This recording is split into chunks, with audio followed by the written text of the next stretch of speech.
Buenas noches Guido Caicedo, director de I3 Lab.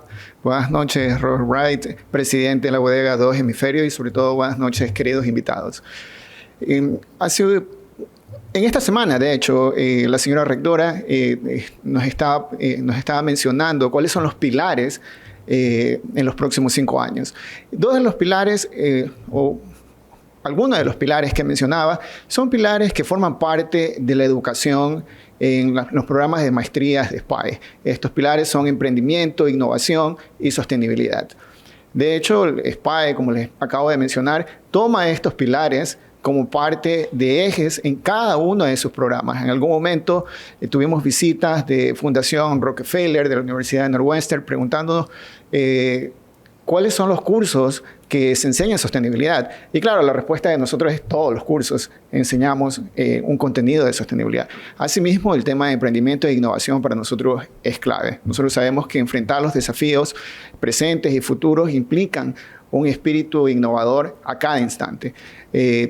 Esto, junto con que otras unidades, como acabo de mencionar, I3 Lab, nuestro centro de emprendimiento e innovación, procura y fortalece el ecosistema innovador. Estos hechos, más los desarrollos de las empresas privadas, producen este tipo de eventos, porque para nosotros como universidad realmente es un honor y es un espacio importante tratar de juntar todos los actores de estos ecosistemas para poder tomar en cuenta esas lecciones aprendidas. De esta manera no me quiero alargar y más bien desearles que disfruten de esta conferencia, que ya lo dijo Tania, es una de las primeras después de tantos tiempos a nivel presencial, y estoy convencido de que la charla y la conferencia que nos va a dictar Robert les va a fascinar y realmente van a tomar nota de muchos de esos aprendizajes en esta industria tan importante, no solamente en el país, sino a nivel internacional. Bienvenidos, muchísimas gracias. Muchísimas gracias, Juan Manuel. Ahora vamos a iniciar, esta charla, que como ustedes conocen es más un conversatorio, ¿no? Queremos hacer llegar estas experiencias de nuestros emprendedores, de nuestros empresarios. Hoy contamos con Robert Wright, él es presidente de Dos Hemisferios, es MBA por el Leeds Business School y máster en Ingeniería Ambiental y Civil por Manchester University. Además de presidente de Dos Hemisferios, es CEO en Traclean, así que él tiene muchísima experiencia. Hoy van a poder conversar con él, hacer muchas preguntas luego. Así que esta es la bodega que hizo posible lo imposible, ¿no? Así hemos denominado este i3 Corner, porque ese es el ADN de los emprendedores, ¿no? De hacer posible lo imposible. Bienvenido, Roberto.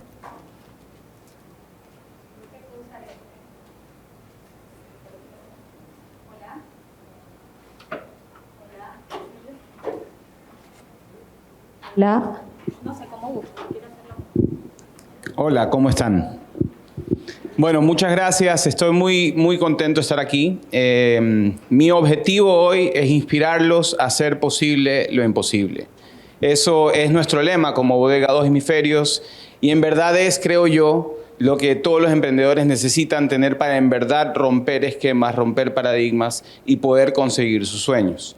Y para eso voy a comenzar a contarles la historia de Bodega Dos Hemisferios, cuáles han sido todos los aprendizajes, pero también un montón de errores que hemos cometido. Y finalmente, ojalá podamos tener mucho espacio de conversación, porque como dijeron más temprano, la intención aquí es que hayan un montón de preguntas y podamos conversar después de contarles un poco de nuestra experiencia.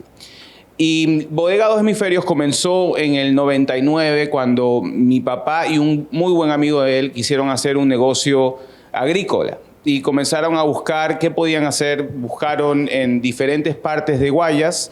En ese momento buscaron en varios sitios y habían, yo no sé si conocen, pero había el desarrollo de CDG que generó agua para muchas de las partes de la zona de Santa Elena, digamos, ¿no? y hacia playas. Y ahí encontraron una granja experimental que estaba viendo qué tipo de cultivos se podían dar. Entre esos cultivos estaba uvas de mesa, ni siquiera uvas de vino. Después viene, en verdad, todo el tema de las uvas de vino, pero habían uvas de mesa y les llamó la atención. Vieron que todas las uvas de mesa, y las mesas, por si acaso, son las que se comen, ¿no? Tienen más carnosidad, no tienen tanto líquido. Esa es la diferencia con las uvas de vino. Les contaré eso un poquito más adelante. pero les llamó la atención porque todas se importaban desde diferentes partes del mundo y Ecuador no tenía, pero había una ventana de tiempo en donde posiblemente se podía dar. Y comenzaron a buscar un terreno cercano a esta granja experimental y encontraron un sitio donde finalmente compraron las hectáreas en donde actualmente está el viñedo de Bodega Dos Hemisferios, pero comenzó con 3 hectáreas de uva de mesa. Esas 3 hectáreas de uva de mesa se dieron bien, eran 3 diferentes variedades, 1 hectárea para cada una, y se vendían localmente. Pero los dos han sido toda la vida muy fanáticos del vino, y en el 2004 decidieron, como ya se había dado la uva de mesa, decidieron traer uvas y cepas de vino de Argentina y de Brasil, y las trajeron en maleta para ver si funcionaban. Se trajeron unas Malbec y Cabernet Sauvignon. Son diferentes cepas que son muy reconocidas, Malbec sobre todo argentino y Cabernet Sauvignon tal vez la cepa más plantada en todo el mundo, para ver si funcionaba o no funcionaba. Y se plantaron, al principio bien pequeñito, el Malbec y el Cabernet Sauvignon, y vieron la primera cosecha, 2005, ya estamos hablando del 2005, a ver qué tal se había dado la uva, porque para tener buen vino se necesita buena uva, y no solamente eso, sino que después se necesita un buen proceso de generar esa uva en buen vino. Se dio una uva que estaba bastante buena, pero al hacer el experimento de hacer el vino, mi papá dice que salió un brebaje y casi botan la toalla. Estuvieron a punto de tirar la toalla y decir, esto no funciona, démosle una oportunidad más a ver si podemos hacerlo de nuevo. Esperaron 1 año más a la siguiente cosecha. Ese primer experimento de hacer vino se hizo con un enólogo chileno, y esta vez dijeron, busquemos a alguien de Argentina a ver si nos puede ayudar. Abel Furlan, que todavía colabora con nosotros, es esa persona que vino en esa cosecha del 2006 a hacer pruebas, y esta vez funcionó bastante bien. Y ese primer vino nuestro, que se llama Paradoja, que todavía lo tenemos en el mercado, fue el que en verdad los entusiasmó a seguir adelante con el proyecto. Y les voy a contar después qué ha venido sucediendo con el proyecto. Pero ¿qué pasó? Hubo la cosecha de Malbec y Cabernet Sauvignon. El enólogo dijo, tenemos muy buena uva, pero igual le habían pedido que haga un vino de la calidad de Marqués de Casaconcha, que es bastante bueno. En el mercado está aproximadamente en $40, y el enólogo le dijo, me están poniendo una vara bastante alta, pero vamos adelante porque tenemos buena calidad de uva, a ver qué podemos sacar. El Cabernet Sauvignon y Malbec estuvieron 18 meses en barrica, y después de 18 meses en barrica, 6 meses más en botella, y ese producto fue el que comenzaron primero a degustar con amigos. Mi papá y Alejandro llevaban esta botella de Paradoja, que es el blend. Blend es, lo llaman corte cuando tienes 2 cepas diferentes. Blend entre Cabernet Sauvignon y Malbec, y lo llevaban a estos diferentes catas a ciegas con sus amigos, y le comenzó a ganar a vinos de $70, $80, $90. Y ahí dijeron, aquí hay una oportunidad interesante y vamos a seguir con este proyecto. Después de eso, 2009, ya se tenía la primera cepa blanca, Chardonnay, con la que hicimos el primer vino blanco, que se llama actualmente Enigma. Y Enigma es también un proceso interesante, porque dijeron, podemos hacer algo que no se hace en el mundo. Ecuador tiene 2 cosechas, a diferencia de lo que normalmente pasa en el mundo vinícola, que es una sola cosecha al año.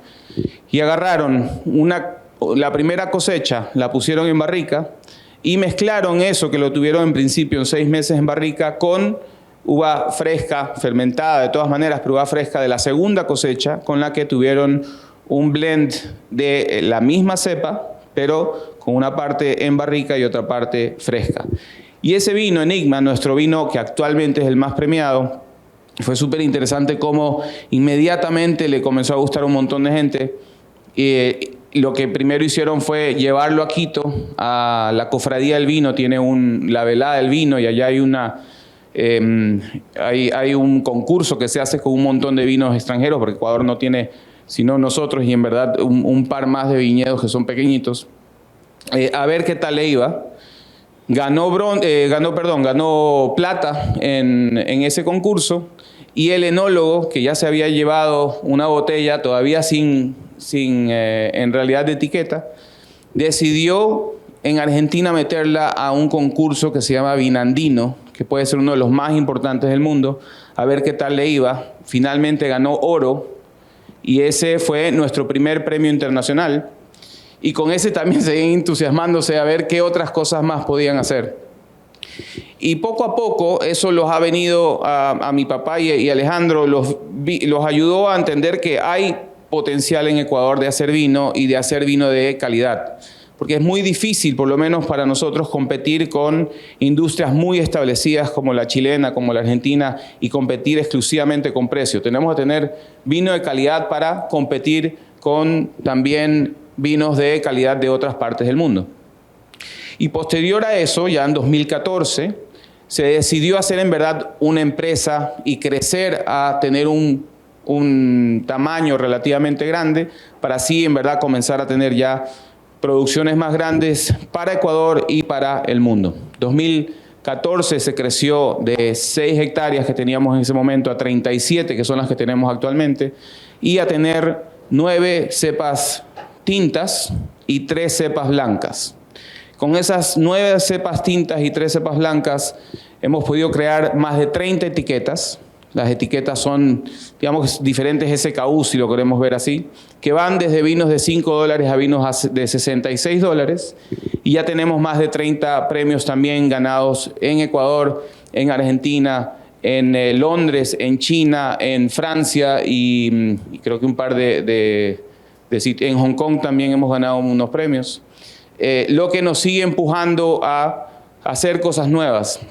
Y aquí tal vez atándolo con innovación, Ecuador nosotros tuvimos que aprender qué es lo que sucede en la planta, a diferencia de lo que pasa en el resto del mundo. El resto del mundo tiene súper marcado una cosecha, y lo que sucede, el agrónomo argentino, el agrónomo francés, el agrónomo californiano, te podrían más o menos decir cómo es su proceso, y son muy parecidos. Y nosotros hemos tenido que aprender desde cero, porque todos los que han venido acá han tenido que venir a aprender. Ecuador es completamente diferente en ese sentido a lo que pasa en el mundo. Y por eso es que tenemos nosotros 2 cosechas al año, y seguimos experimentando para ver qué es lo que más nos conviene: mantener 2 cosechas al año, tener una sola pero cambiar el proceso, ver qué seguimos haciendo. ¿Qué hemos aprendido en todo este camino? Una de las cosas que hemos aprendido es que nosotros no podemos dejar de innovar. Para poder seguir haciendo cosas nuevas tenemos que seguir innovando. Una innovación fue el hacer Enigma con una parte de la cosecha en barrica, otra parte no, pero han habido nuevas innovaciones que para mí son muy importantes en también experimentar y ver qué cosas nuevas podemos hacer. Cautivo, por ejemplo, que es una de nuestras marcas top, de hecho es la segunda después de Tomás Carlos, llevó un proceso que al principio el enólogo lo hizo para mejorar paradoja. Y ese proceso de mejorar paradoja hizo que finalmente tengamos un vino que hace un proceso parecido a uno italiano muy conocido que se llama Amarone. No sé si conocen el Amarone, pero el Amarone lo que hace es que agarra la uva después de cosechada, la deja en la intemperie aproximadamente 40 días, no tiene mucha humedad, y porque no tiene mucha humedad son capaces de hacer que se vaya bajando en volumen, digamos, y eso lo llaman en Italia apacimento, que es más o menos como hacerse una pasa, ¿no? Porque va poco a poco perdiendo volumen. En Ecuador no podemos hacer eso. En Ecuador, si hacemos eso, la uva en 2 días está podrida por la humedad. Y entonces dijimos, ¿cómo podemos similar? ¿Cómo podemos hacer que la uva esté en un ambiente parecido? Y lo que hicimos fue agarrar la cámara de frío, en esa cámara de frío mantener las uvas esos 30, 40 días y tener humedad relativa parecida a la italiana para poder hacer ese mismo esquema. Y al hacer este experimento salió Cautivo. Cautivo fue en el 2011 y hemos hecho 2011, 2015, 2016, 2017 y es, por lo menos para mí, mi vino preferido. Y esas son también de las cosas nuevas que sacamos y que estamos constantemente innovando. Otra de las cosas bonitas en el mundo del vino es que puedes contar también historias. Y a mí me encanta contar todas estas historias, la historia de Paradoja, la historia de Enigma, lo que pasó con Cautivo. Y tal vez la historia más bonita es la historia de cuando mi papá le presentó a mi abuelo. Mi abuelo tiene 92 años y es posiblemente el que más ha apoyado a mi papá a seguir con este emprendimiento y seguir buscando nuevos vinos. Le presentó un vino, él no sabía, cuando él estaba presentando su libro a la familia. Él decidió hacer un libro de cómo comenzó hace muchísimos años Corporación Favorita. Y en esa presentación, él le presentó el vino Tomás Carlos en honor a él. Y es muy bonito porque es una mezcla de 6 cepas y ellos son 6 hermanos. Y ese actualmente es nuestro mejor vino. Tomás Carlos es nuestro vino insignia, el vino que tal vez a la gran mayoría de personas le gustan. Yo les digo que me encanta Tomás Carlos, a mí me gusta un poquito más Cautivo, pero me encanta Tomás Carlos igual. Pero todo lo que hay detrás y cómo podemos contar esa historia y cómo mi papá le dio en honor este vino, a mí me encanta contar siempre esa historia. ¿Qué cosas seguimos aprendiendo y seguimos haciendo? Sí. Tomás Carlos es nuestro... tenemos Anchelota, Cabernet Franc, Tempranillo, Malbec,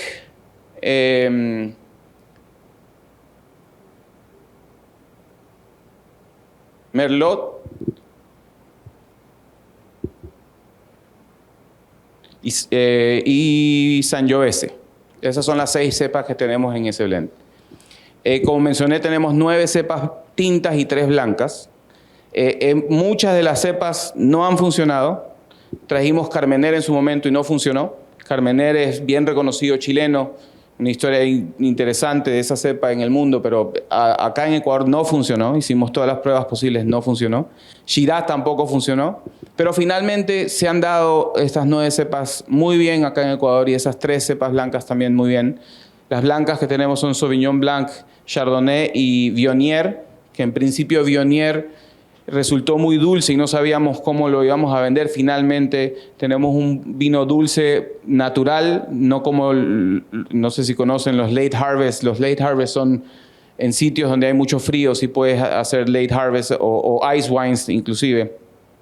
Y donde no tienes el problema que se pudra, ¿no? Acá no hay cómo dejar la uva tampoco, no solamente en la intemperie, sino que se vaya pudriendo, entre comillas, que eso es el late harvest para los vinos dulces. Pero pudimos sacar un vino de esa calidad y dulce natural. Y lo otro que quería comentar es que seguimos innovando y seguimos sacando cosas nuevas.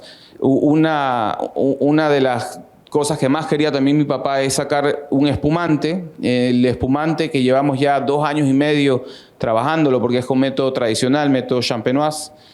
Va a salir el próximo año. Yo tengo unas botellitas que voy viendo poco a poco cómo va evolucionando. Súper interesante el proceso. La verdad es que yo no conocía de muchas de estas cosas, pero en realidad es súper interesante conocer eso. Tenemos otro vino que es un vino naranjo, que tampoco sabía que existía. Poco a poco voy aprendiendo yo también con el enólogo y los experimentos que van haciendo los enólogos. El vino naranjo es un vino que tiene color naranja, pero que se hace con el mismo proceso que se hace de fermentación y añejamiento antes de barrica, con la tinta, pero con la uva blanca. Y no sé si conocen, tal vez les puedo contar un poquito eso también. Pero la uva tinta, como se hace para que tenga el color, es que se lo deja, después de aplastarlo un poquito para que se rompa la piel, por gravedad en los tanques de acero inoxidable, va bajando por su propio peso, va saliendo el líquido, y ese líquido que se queda con las semillas y con la cáscara va agarrando los taninos, los colores, etc. En los blancos normalmente se utiliza una máquina para sacarle el jugo, de verdad así, ¿no? Sacarle el jugo, se va inflando, esta máquina es como un globo que se va inflando, que va haciendo que se saque el líquido, pero de ahí ya no se deja con las pieles, no se deja que fermente con las pieles. Y en este vino naranjo, en cambio, sí se lo hace así, se hace con las uvas blancas, pero se hace el mismo proceso que el tinto. Se lo deja con las pieles y con las semillas para que de ahí, con un proceso de oxigenación adicional, tenga este color anaranjado. Y ese vamos a tenerlo este año aproximadamente en noviembre y en diciembre. Y otro experimento que también resultó fantástico, y esto fue un experimento del enólogo, fue hacer rosé. No teníamos nosotros rosé, sino hasta la pandemia decidió hacer rosé. Y ahí también vas aprendiendo que hay diferentes formas de hacer vino rosé. Yo no tenía idea tampoco, poco a poco voy aprendiendo también de este mundo. Y hay 3 maneras de hacer rosé. La una es mezclar vino blanco con vino tinto, parecido como haces los blends en los tintos, pero lo haces ya al final.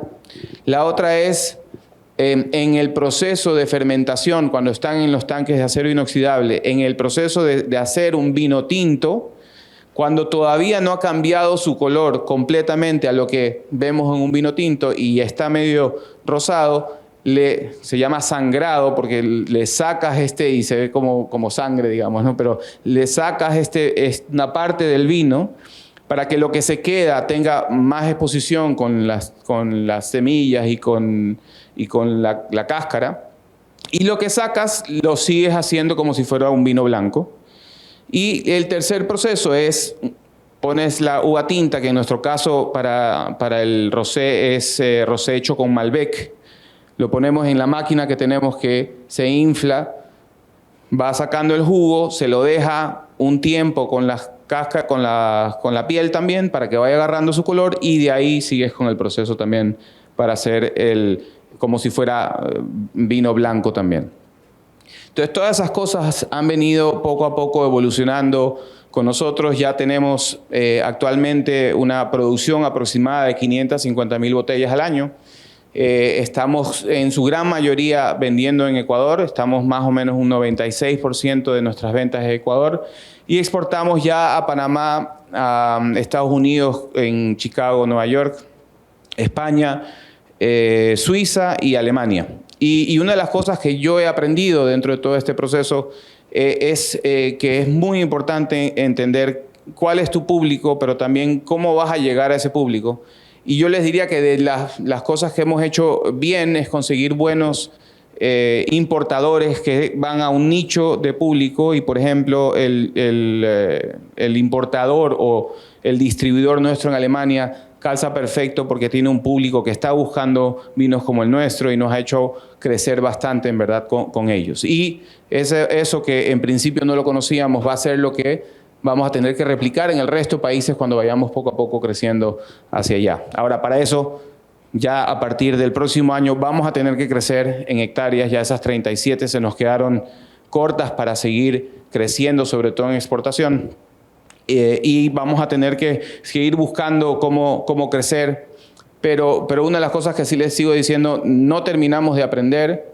Y es un mercado complejo. Ecuador no es reconocido productor de vino en el mundo. Al principio tuvimos un montón de resistencia de clientes ecuatorianos que no creían que podían tener un buen vino. Y fue a partir de un montón de cosas que hicimos que fuimos abriendo un poco y rompiendo ese paradigma también al punto que estamos vendiendo, como les digo, aproximadamente 500,000 botellas de nuestros vinos acá en Ecuador. ¿Y qué hemos hecho para eso? Tenemos el viñedo, que es un sitio espectacular para en realidad ir, conocer todo el proceso, tomar nuestros vinos y enamorarse con todo lo que estamos haciendo.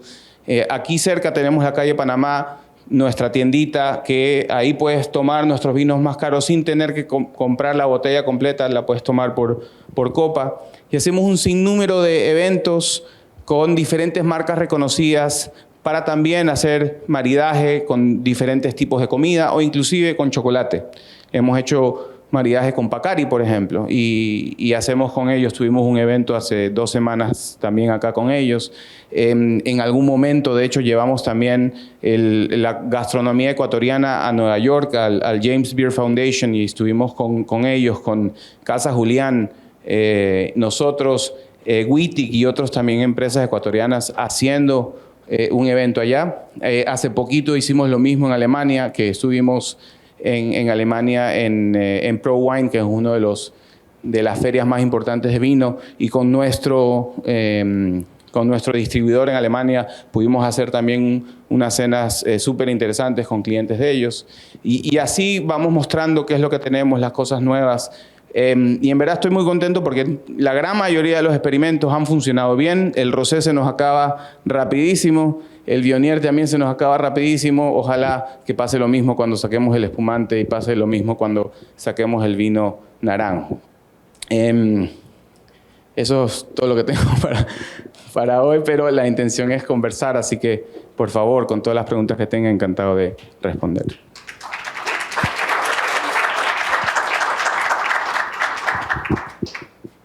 No sé si pueden responderles desde ahí para que las personas puedan escuchar.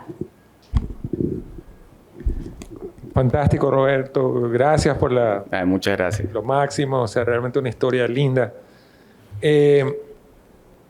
No lo tocaste mucho, pero obviamente la primera cosa que uno en la mente le cuesta creer es que un clima como el nuestro, ¿verdad? Se den bien las uvas como para hacer el vino, ¿no?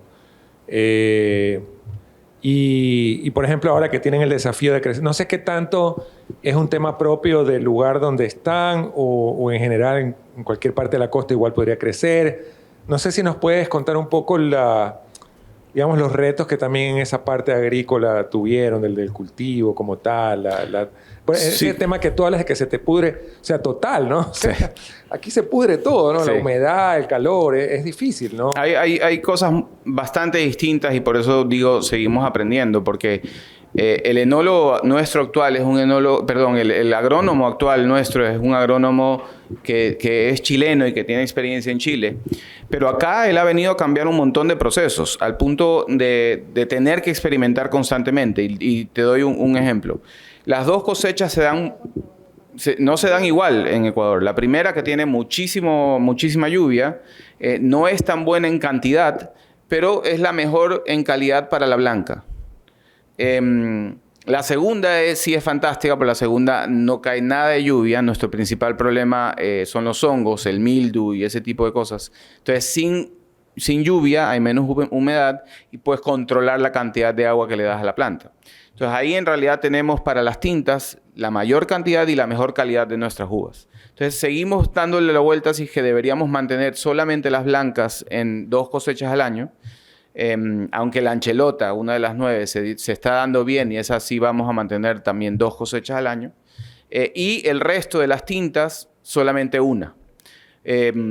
Y ahí también son cosas que yo al principio cuando me decía el agrónomo, ¿por qué no vamos solamente a una cosecha? Pero yo decía, pero tenemos 2 cosechas, vamos a tener menos cantidad. ¿Cómo es posible que eso suceda? Y ahí entiendes que la vid, digamos, es trepadora y entonces si tú la dejaras puede seguir creciendo y te puede dar uvas hasta donde quiera darte uvas, ¿no? Pero para tener 2 cosechas le dejábamos siempre 2 yemas que después se convertían en 4, pero esas 2 yemas eran suficientes para darte la cantidad de fruta en cada una de las cosechas. Y si vas a una, la cortas y entonces tienes 4. Tienes el doble de posibilidades de tener fruta que si haces una sola. No necesariamente va a ser el doble de producción, pero te debería dar al menos, y estamos nosotros esperando que sea al menos 50% más. Ahora, las condiciones supuestas para tener una buena uva es frío, calor intenso, una variación importante de temperatura y que las plantas puedan estresarse con el frío en invierno. Ecuador no tiene eso, pero donde estamos sí tiene una variación de temperatura interesante, que va al menos de 32 a 18, más o menos. Y eso sí le da eso que necesita en principio. Pero también el calor y el constante calor le da otras propiedades. Nuestra uva es más madura que cualquier otra, por ejemplo. Y eso le genera ciertas cosas diferentes que no tienen otras uvas en el mundo. A nosotros nos faltan ciertas cositas que sí tienen otros lados del mundo, pero finalmente usamos eso para las cosas buenas a nuestro favor y eso es lo que hacemos con lo que tenemos, ¿no?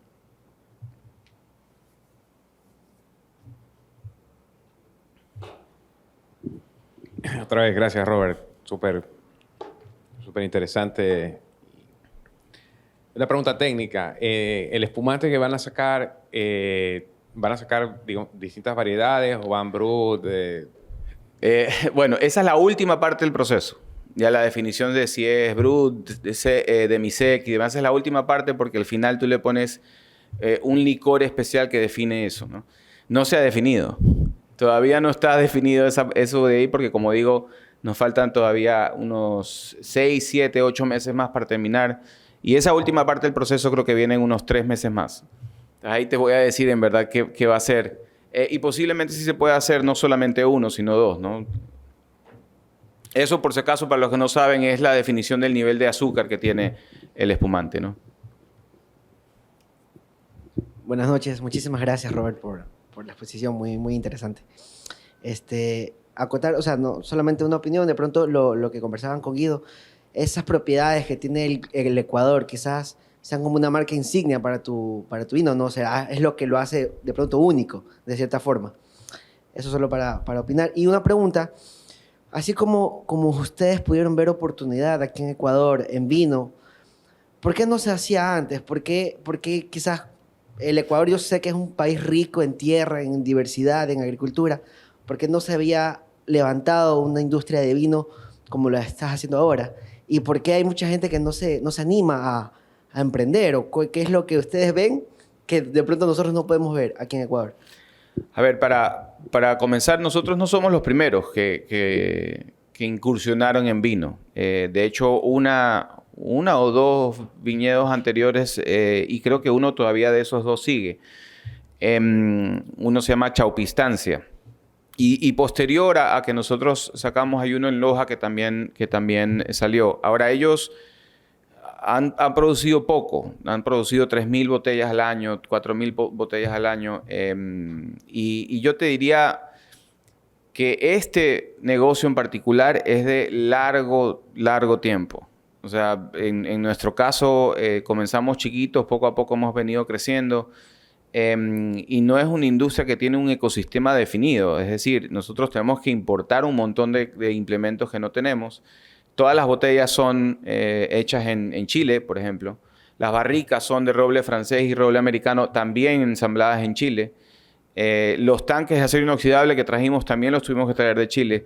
Es decir, Ecuador sí tiene muchas restricciones en esa industria porque no hay industria, ¿no? Nadie compra muchas botellas ni muchos corchos. Los corchos, por ejemplo, ¿no? Los corchos sintéticos vienen de diferentes partes. El corcho natural viene de Portugal, aunque ese sí, digamos, es el mayor productor de corchos del mundo de Portugal.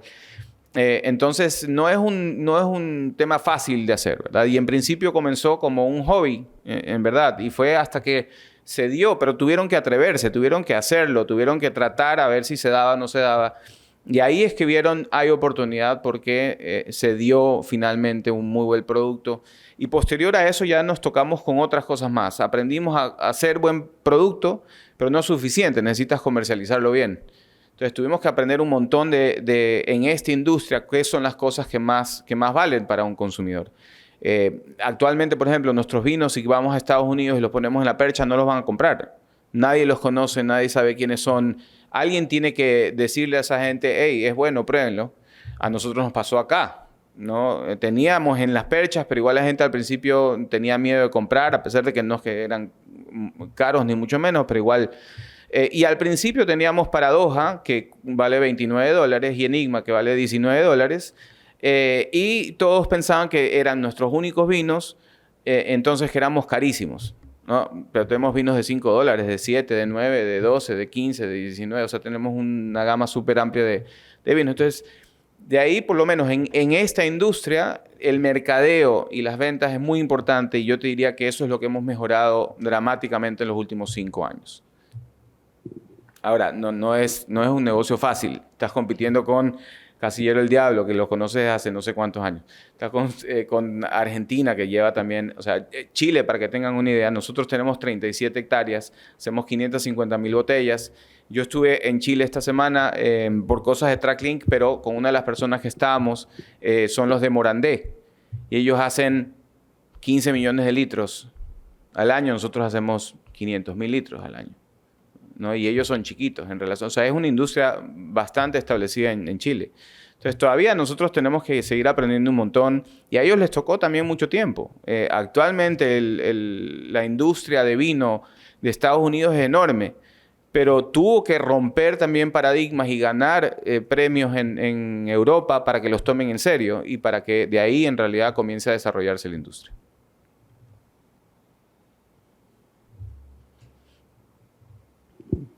Hola, muchas gracias. ¿Qué tal? Te quisiera un poquito nos explicaras cómo fue el inicio, cuántas veces pivotearon, porque siempre nos dice, yo soy estudiante del LEMBA, entonces nos hablan del tablero Javelin, nos hablan de qué es lo que debemos de hablar, de entender mejor el mercado y ahí lanzarnos. Pero te escucho que primero fue como un hobby. Entonces, ¿cuándo ya se empezó a hacer un proyecto? ¿Y cómo te financiaste? Porque si tú ibas a un banco, ya me imagino al banquero, te dice, oye, dame que voy a poner vino. O sea, no sé qué te diría el banquero, a armar vino aquí en la costa. Cuando también el mercado de Guayaquil casi no es no es tanto de vino, creo que más de la sierra. Entonces, un poco es, ¿cuántas veces pivotearon? Cómo se financiaron, que esos son temas importantes que a veces uno se pregunta para lanzarse a un emprendimiento.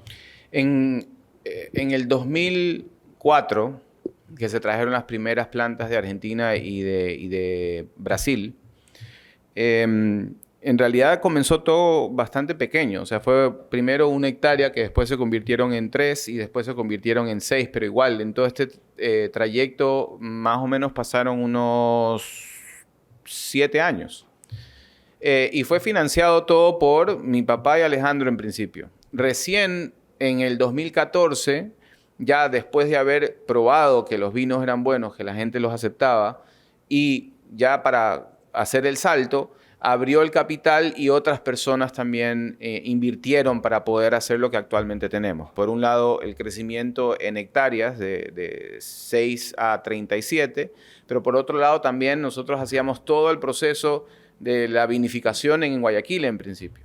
Se hacía aquí en Guayaquil y no eran tanques de acero inoxidable, eran tanques de plástico, sí eran las barricas de roble francés y americano, pero en principio no se hacía como en verdad debía ser. Y de hecho al principio tuvimos muchos problemas de calidad porque se hacía también el proceso de poner el corcho manual. Entonces se tuvo que hacer todas estas inversiones para tener ya procesos mejor establecidos para no tener ese tipo de inconvenientes. Pero se abrió el capital, o sea, se abrió el capital de la empresa para que otras personas también inviertan y que podamos hacer el crecimiento en las hectáreas y también en la planta que actualmente tenemos en el viñedo, ¿no? El pivot de lo que mencionaste, o sea, los pivot más han sido los tipos de vino que hemos sacado, ¿verdad? De algunos han funcionado, otros no han funcionado, y también rebranding que hemos tenido que hacer en varios casos. Por ejemplo, Bruma en principio, que era un vino que me parecía bueno, rompía stock constantemente y muchos de los de Oreca, de hoteles, restaurantes y demás, dejaron de pedirlo porque decía, te pido y ya después no tienes. Tuvimos que cambiarle la imagen, tuvimos que hacer algunas cosas y obviamente tener más stock para poder venderlo sin ningún problema. Y yo te diría que más que pivotear, porque estamos haciendo vino, es tener claridad de que también competimos nosotros con distribuidores que no solamente venden vino, venden whisky, venden vodka. Entonces va una persona a vender un portafolio gigante y nosotros vamos con un portafolio relativamente pequeño. No podíamos tener pocas etiquetas y esa es otra de las razones por las cuales tenemos 30 etiquetas actualmente. Entonces vas viendo contra qué compites, no solamente productos, sino también con espacio en los restaurantes. En muchos sitios van personas o empresas que tienen representaciones de vinos importantes en otras partes del mundo, pero también tienen representaciones, como digo, de whisky, de vodka, de un sinnúmero de otros licores más. Y ellos van y casi que piden exclusividad por todo en estos sitios y te comienzan a cerrar puertas. Entonces nos toca a nosotros hacer cosas diferentes, llevar al enólogo nuestro a hacer catas en los diferentes restaurantes. Nos toca hacer cosas diferentes para poder hacer que nos abran las puertas también. Hola, ¿qué tal? Primero que nada, déjame felicitarte por la historia y por todos los desafíos y retos que ha tenido que vencer Dos Hemisferios. Y para ser honesto, la primera vez que yo vi el vino, me imagino que fue en el Mega Maxi o en el Super Maxi, me llamó mucho la atención porque dije, wow, un vino hecho en Ecuador. Y en mi mente estaba el hecho de que vinos solamente venían de España, Italia, Mendoza o California y Chile. Y o sea, para la realidad nacional del Ecuador, yo consideraría que es un emprendimiento no convencional, ¿verdad? Porque no es algo que se hace. Pero dado que estabas hablando sobre los retos que tienes al momento de deshidratar la uva, Ajá. algo que estaba pensando es el hecho que la uva tiene la capa o la piel, no sé cómo se llama, pero es impermeable, entonces debe de ser definitivamente difícil poder extraer el agua que tiene adentro o cambiar ¿qué diría? El contenido de humedad del ambiente. Y dado que estabas hablando que Dos Hemisferios se caracteriza por innovar, me preguntaba si no han probado algún otro tipo de método de deshidratación. Por ejemplo, se me ocurre microondas o algún otro tipo de proceso. Un comentario y tal vez para ser específico. Solo hacemos ese proceso con un vino nuestro. Solo con uno. Solo con uno, que se llama Cautivo. Y lo podemos hacer en la cámara de frío. Es decir, mantiene, digamos que ciertas condiciones para que no llegue a pudrirse. Para extraer el jugo de la uva, en el tinto lo que se hace es que la uva se la rompe ligeramente para que esté como que rota la piel, y todas esas uvas no le sacas el jugo, sino que las llevas al tanque de acero inoxidable, y por gravedad, es decir, por su propio peso, va saliendo el jugo, ¿no? Y constantemente hay que ir dándole, de hecho, la vuelta, ¿no? A ese, como lo llaman sombrero, que lo van subiendo para que vaya haciendo el mismo proceso.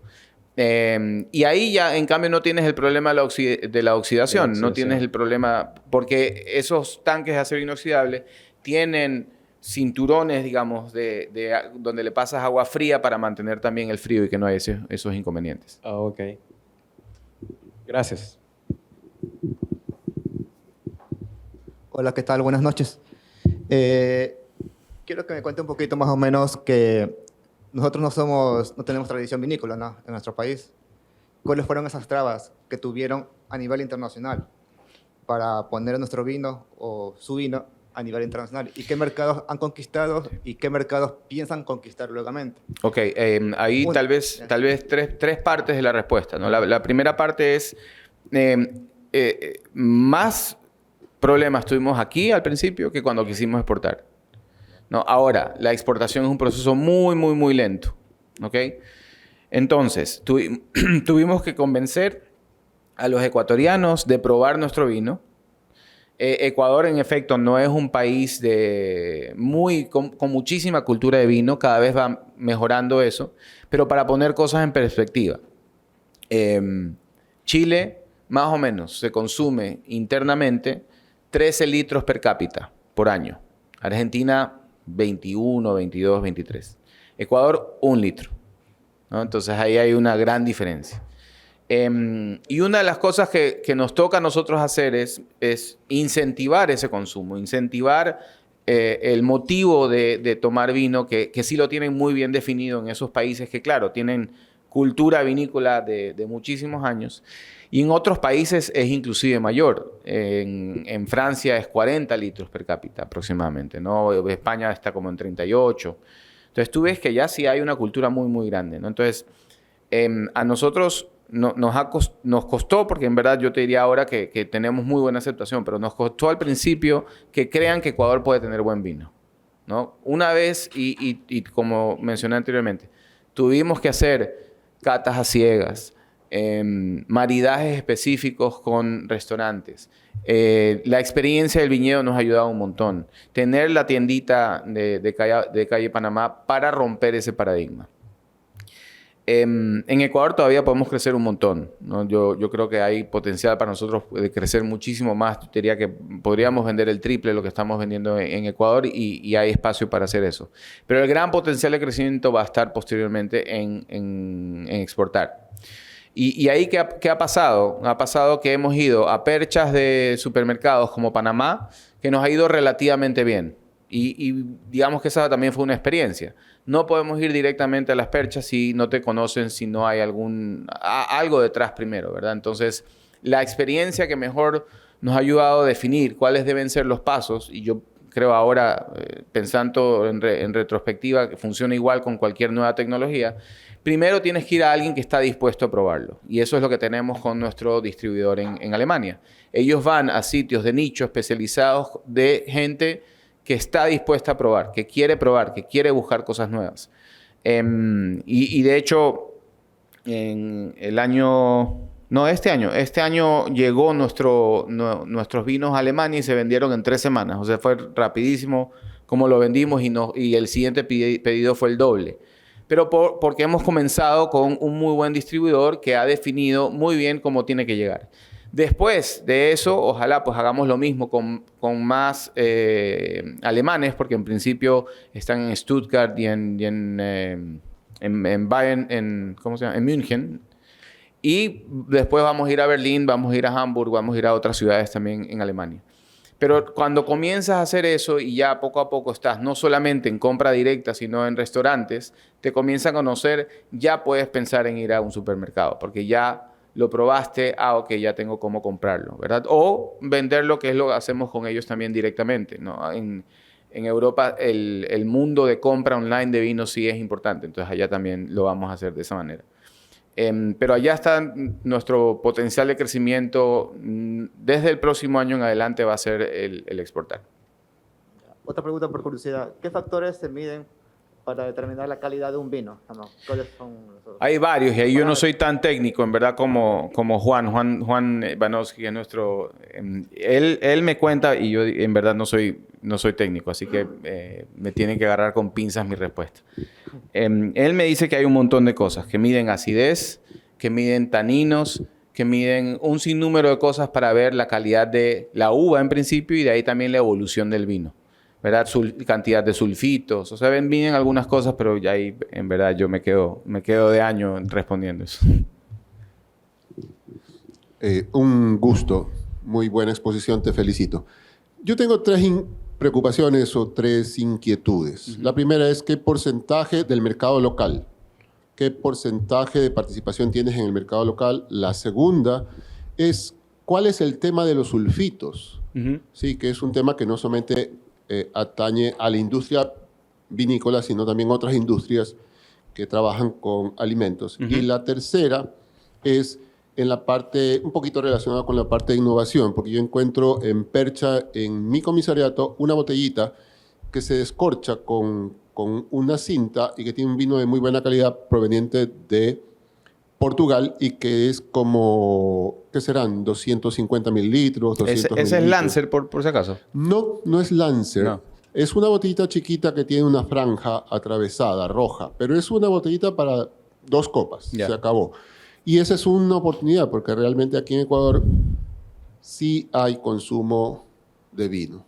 Sí hay, pero obviamente es incipiente comparado con otros países donde eso es un acompañamiento obligatorio en la mesa en vez de la Coca-Cola, que sería una buena cosa. Sí. Y no lo digo mal por Coca-Cola, por si acaso, ¿no? Sino que me parece que es mucho más saludable un vino tinto acompañando un almuerzo o una cena que un vaso de cola para las mujeres y para los varones. A ver, entonces, tenemos el tamaño de la botella. Por ahí comienzo. ¿Ya? Nosotros no hemos cambiado el tamaño de la botella porque no tenemos los aditamentos para cambiarlo en el proceso de embotellaje. Lo vamos a hacer en algún momento. No sé qué es preferible, si media botella o lo que acabas de mencionar. Eso será una de las cosas que tenemos que ver en el mercado. Pero sí hemos visto que en muchos sitios nos piden media botella y nos exigen media botella. Entonces, queremos verlo. Ahora, tampoco nos hemos metido con mucha fuerza porque cuando ves ya me acordé de la otra parte. Cuando ves la participación de mercado en media botella es chiquitito. Es poco, en verdad. Pero donde hay, si tú ves, por ejemplo, la información de Corporación Favorita en venta de vino, donde hay, es chiquitito. O sea... Yo voy al supermercado. Yo no trabajo en el supermercado. Pero yo sí te digo que yo lo busco. Bueno, no me sé en el caso del mico, pero en el caso del súper, que he tenido acceso a la información, en ese caso ellos tienen medias botellas y tienen packs de medias botellas y no sé si de 250 como la que acabas de mencionar, pero la de media botella sí estoy seguro que lo tienen. Y cuando hemos visto la data, en verdad es chiquitito y por eso decidimos postergar la decisión de tener más chiquitos. Pero sí hay sitios en donde si no es con media botella no entras, ¿verdad? Entonces sí hay ese espacio. Entonces, eso primer punto. Participación de mercado. Nosotros estamos aproximadamente en 4% actualmente en el mercado. Ya, todavía chiquito, ¿verdad? Entonces, por eso digo, podemos crecer un montón. ¿Qué tenemos que hacer? Tenemos que seguir mejorando mercadeo. Hemos hecho un buen trabajo, te diría, en los últimos 2 años en penetración, es decir, estar en varios sitios. Todavía me ha costado con Johnny Charnisi hacer que estén nuestros vinos en mi comisariato, pero ya van a estar ahí con mayor fuerza. Y finalmente lo de los sulfitos. Lo de los sulfitos son naturales en el vino. Los sulfitos son parte del vino, pero muchos los agregan para darle más vida al vino. Nosotros no agregamos sulfitos. Bien, muchísimas gracias, Robert. Yo solo voy a cerrar con 2 preguntitas, aprovechando aquí el espacio. Yo sé que algunos capaz comparten esto. Primero, es un negocio familiar, ¿no? Un poco, ¿qué implicaciones tiene el trabajar en un negocio familiar, ¿no? Con la familia. Esa por un lado. Y la segunda es que algo que comentabas cuando llegaste, quizás, ¿qué les recomendarías a los emprendedores, ¿no? Para hacer luego que tropiezan, ¿no? ¿Cómo volver a empezar, ¿no? Con estos tropiezos que a veces se tienen en los negocios? Chévere. Bueno, comienzo con la parte familiar. Yo nunca había trabajado con mi papá. Jamás había trabajado con mi papá. De hecho, él trabajó 30 años en Supermaxi. Él fue el que trajo el primer Supermaxi de Policentro, etc. Yo nunca quise trabajar en corporación, no sé por qué, pero siempre quise ir por otro lado. 2 hemisferios me ha dado la oportunidad de trabajar con él. Y me ha dado la oportunidad de trabajar con mi abuelo, porque como él ha sido el mayor entusiasta de los vinos, sobre todo en Quito, él constantemente me está preguntando, ¿qué puedo ofrecer para que tenga tal y tal restaurante el vino? Es un caso mi abuelo, tiene 92 años y sigue empujando. Y con mi papá, en verdad, la experiencia ha sido, para mí, fantástica. Hay que preguntarle a él, que también la ha pasado él conmigo, pero para mí fantástica. Él se encarga de la parte agrícola, de la parte de producción. Yo me encargo más de la parte comercial, ventas. Y nos ha ido, en verdad, yo creo que muy bien. Pero hay que preguntarle a él, ¿no? Y lo otro, 2 hemisferios y en verdad en la historia de todas las cosas en donde yo estoy involucrado, no ha habido sitio en donde todo ha sido perfecto. Todo ha tenido 1000 problemas, 1000 inconvenientes, 1000 restricciones que no te queda otra que ir viendo en el camino cómo lo vas solucionando. Yo soy muy creyente de planificar, pero de inmediatamente ir a probar, ¿no? Todas las planificaciones son hipótesis, que no sabes si se dan o no se dan hasta que vas al mercado. Y solo el momento que vas te das cuenta si funciona o no funciona. Pero me parece que uno tiene que tener claro a dónde va a llegar, los pasos que tiene que dar para llegar. Es decir, que las 2 cosas son necesarias, por lo menos en mi experiencia. Así que yo recomiendo, hagan un plan, defínanlo con claridad, lógicamente, qué es lo que van a hacer y qué consecuencias deberían tener. Pero una vez que vas, te vas a dar cuenta si es que en realidad esas hipótesis que están dentro de tu planificación se dan o no se dan. Entonces, mientras más rápido vayas al mercado a testear, mejor. Mientras más rápido te des cuenta de si estás en lo correcto, mejor. Mientras menos puedes invertir para darte cuenta de eso, mejor. Muchísimas gracias. Le damos un aplauso a Robert. Muchas gracias. Muchísimas gracias por esta interesante conversación. Quiero también invitar un ratito a Guido Caicedo, que es el director del I3 Lab, del Centro de Emprendimiento e Innovación del SPOL, para que también pueda compartir alguna reflexión y podamos dar cierre. Y no se vayan porque tenemos una degustación igual del vino, por supuesto, aquí en España. Lo más esperado. Claro. Buenas noches con todos. Nuevamente, Robert, fantástico, una historia maravillosa. No quiero alargarme mucho, solo quiero rescatar 2 puntos que creo que son súper importantes, que uno los oye en muchas partes del mundo cuando hablamos de emprendimiento innovador, ¿no? Uno es, hay que estar dispuesto a romper las reglas, ¿no? El título lo dice todo, aunque humildemente Robert dice, bueno, no fuimos los primeros y todo, pero bueno, o sea, una cosa es decir, alguien más ya está haciendo vino por acá, pero una cosa es decir, bueno, pero nosotros lo queremos hacer súper, lo queremos hacer. Queremos demostrarle al mundo que Ecuador puede producir un vino bueno o mejor o único y que la gente va a querer. Y eso es romper las reglas. Cuando uno habla de romper las reglas, no se habla de violar la ley, ¿no? No estoy hablando de violar la ley, sino de los supuestos que todos tenemos en nuestra cabeza, ¿no? De que esto no se puede hacer aquí, de que esto no se puede hacer de esta manera, de que esto no es para nosotros, o lo que sea. Y todos tendemos a caer en eso hasta que aparece alguien fantástico como Robert y su familia, y nos demuestran, y después todos maravillamos y decimos, qué fantástico esto, ¿no? Qué único que todo, ¿no? Y gran parte, una gran parte de ese mérito son ellos, ¿no? Son ellos, esa convicción, ¿no? De que algo que la gente cree que no se puede hacer, se puede hacer. Ese es el primer punto que quiero rescatar. El otro va de la mano con algo que quisiera que la gente no malinterprete lo que es un hobby, ¿verdad? Tiene mucho que ver con la perseverancia. Cuando uno habla de hobbies, habla de dos formas diferentes de hobbies, ¿no? Les digo porque estas preguntas a veces las hacemos cuando hacemos encuestas sobre emprendimiento y todo. Y dicen, bueno, ¿cuáles son tus hobbies? Y hay gente que me pone dormir o ir al cine, ¿no? Sí, son cosas que me divierten, ¿no? Pero para mí un hobby es algo a lo que yo le pongo amor. Y ponerle amor significa no solamente disfrutar, sino significa ponerle esfuerzo, ponerle trabajo. Sí, igual que siempre caigo en el mismo ejemplo con mis estudiantes también cuando uno habla del matrimonio, ¿no? O sea, una cosa es enamorarse y casarse con alguien y otra cosa es vivir toda la vida juntos, ¿no? Y es mucho trabajo eso. Pero hay que amar mucho para trabajar mucho.